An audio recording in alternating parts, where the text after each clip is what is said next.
Shalom Club's off to a new start in the new year with a couple of new, fresh things going on, a show and a new logo. We're going to talk about that with Paula Kruger from the Shalom Club. Thanks for joining us. Thank you for having me. And Happy New Year. And to you as well. So tell us about kind of the general background of the Shalom Club, and when did you guys start it up, or how long have you been involved, and what's it all about? Okay, the Shalom Club actually started pre-pandemic. I did not live in the village yet then. Apparently they had several meetings, and of course when the pandemic came, they shut down like everybody else did. And post-pandemic, in August of 2021, I had just moved to the village. I heard about it. I went there and raised my hand to volunteer. Little did you know. Exactly, like they say in the Army, don't raise your hand. But in all seriousness, it's been a wonderful experience for me. Mm-hmm. I totally enjoy it. Mm-hmm. And what drew you to the Shalom Club in the first place? Well, actually, I had some friends who belonged already, mm-hmm. and the focus at that time was more in a Jewish vein, shall we say. I became program chair in August of 2021, and along with Nate Kvetny, the founder of the Shalom Club, I just wanted to make it more inclusive, It still had a Jewish bent, but just more as we evolved to multicultural. Right. So, obviously if someone hears Shalom Club, they're like, well, I'm not Jewish, there's nothing there for me, but you guys decided, well, let's make this more, multi-faith, multi-personality, anything that kind of goes, right? And I think you have a show coming up that's going to be very reflective of that. We want to talk about in a minute. Yes. Yeah, and you guys, how has it expanded? How has the Shalom Club changed since you've kind of gone on this multicultural bend? Well, because of the events we had, it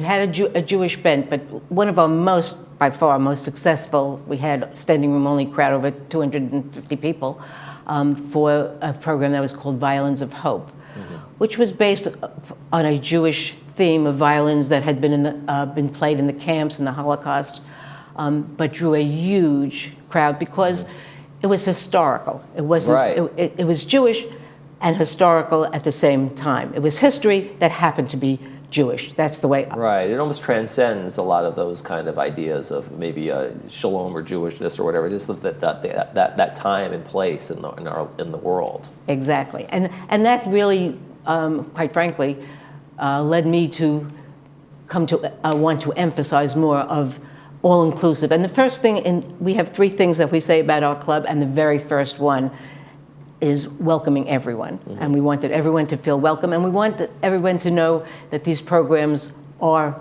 for everyone. Okay, great. And now and you guys have changed your logo. What made you guys decide to go ahead and do that? Well, again, we wanted to emphasize the multicultural emphasis. So we thought, well, what better way than to just put it out there. Right there, right underneath. There you go. Yeah, there you have Can't miss it. So you have this event coming up, and it's going to be a musical performance. Tell us a little bit about what we have in store.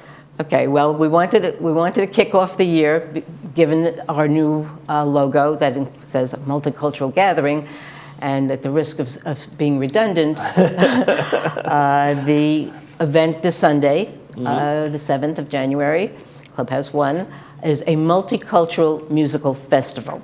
Right. And quite frankly, I feel like we're putting on a Broadway show, or if anybody's old enough and remembers, like the Ed Sullivan, a variety show that includes many different aspects of multicultural. Right, you have Middle Eastern belly dancing going on, yes. African American Methodist Episcopal Church Choir are going to be there, dances of India, Hebrew and Yiddish songs, international folk dancing. So it's quite the variety of shows. Yes.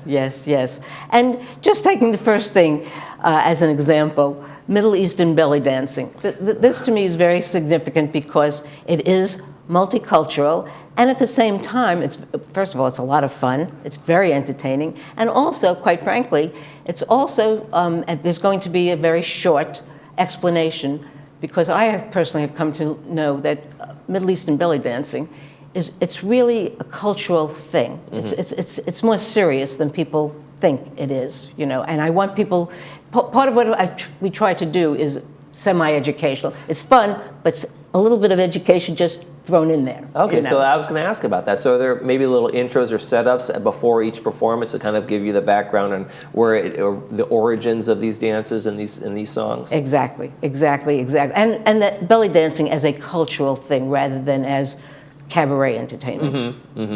I mean, the dances of India, it's going to be contemporary as well as traditional, with an explanation of what the dances mean to the culture of people from India. Hebrew and Yiddish songs, that's almost self-explanatory, but not quite, because there's going to be a slight introduction because it's a foreign language, and we want people to understand what the songs are really about and what they mean. And the international folk dancing, we had this group, it's the Laguna International Dance Group, which has been in existence for a very long time. And we've had them before, and it's fantastically successful because if you'll notice, it says including audience participation. Yeah, we're talking. Exactly. They will dance, and then I will say, we did this a few months ago, and they came, and they were the only people there. And I thought when it came to the audience participation that I was going to have to turn around and kind of finger people like, you get on the dance floor, no, you get on the dance floor. And by the time I got up myself, I looked around, there were more than 50 people. Oh, fantastic. So we said, we'll do this again, because it really was. People loved it. People got the message. Come and enjoy, right? And that's what I actually say. Come and enjoy the not only the experience as an observer, but come and really participate so that you really get the feeling of what, especially for the folk dancing, what it's really about. Now, how do you cultivate all these acts, and where do you find them? I mean, it seems like a lot of work. Oh, I'm so glad you said that. I am a person who once, and with my co-chair, Cindy, who almost was here, but she just got off a plane this morning. Anyway, we pursue things. Hebrew and Yiddish songs are going to be sung by our founder, Nate Kvetny, who is Israeli by birth, so obviously he speaks Hebrew, and he also happened to have been partially raised by his Yiddish-speaking grandmother. So that was easy. The folk dancing, they had been here before. The dances of India, I just know this woman personally, and the belly dancing took a little bit of research until I got to somebody, but once I did, it's a group of 4 people. They are semi-professionals, and I've seen their videos. They're fabulous. Well, folks should come out. It's going to be the Shalom Club's multicultural gathering, Sunday, January 7th, Clubhouse 1, main lounge. Doors open at 2:30. Program starts at 3. Paula, thank you so much for joining us, and Happy New Year again. And Happy New Year to you, too, and thank you for having me. Absolutely. When we come back, we're going to tell you how you can thrive in the new year. Stay with us.